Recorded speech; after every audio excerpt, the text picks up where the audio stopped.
Vous m'interrogez sur les propos de M. Ban Ki-moon. Moi, je considère que les propos de M. Ban Ki-moon sont des propos totalement irresponsables, en violation totale non seulement du droit international, mais en violation totale de sa fonction et de sa mission. Je trouve que ça ne grandit pas sa fonction. J'aurais aimé qu'il s'excuse, qu'il retire ses propos. Il aurait pu dire qu'il s'était trompé, ça peut arriver. Il aurait pu dire que ses propos ont été mal interprétés et les rectifier. Et je veux vous dire que ça honore toujours quelqu'un et ça grandit quelqu'un quand il s'excuse, quand il reconnaît qu'il a fait une erreur. Il ne le fait pas. Je trouve que ça ne le grandit pas lui.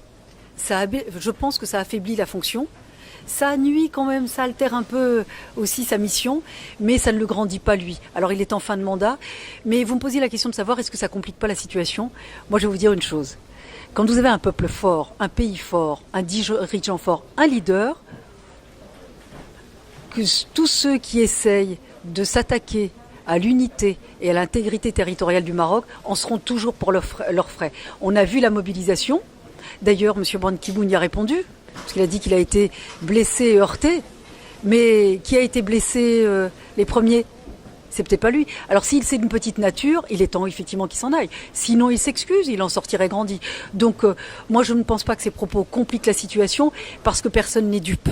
Vous avez vu les réactions internationales, y compris celles des États-Unis, mais moi je vois en France et en Europe de nombreuses personnalités politiques ou pas d'ailleurs. Regardez la tribune qu'a faite Jacques Attali dans l'Express sur son blog. Il le dit très clairement en disant ça n'est pas des propos à tenir par le secrétaire général de l'ONU. Donc tout le monde, y compris, moi j'ai entendu au Parlement européen, même des personnes, des parlementaires qui ne soutiennent pas le Maroc dans divers types d'affaires, ont été choqués par les propos de M. Ban Ki-moon en disant que les propos n'étaient pas, que c'était des propos déplacés.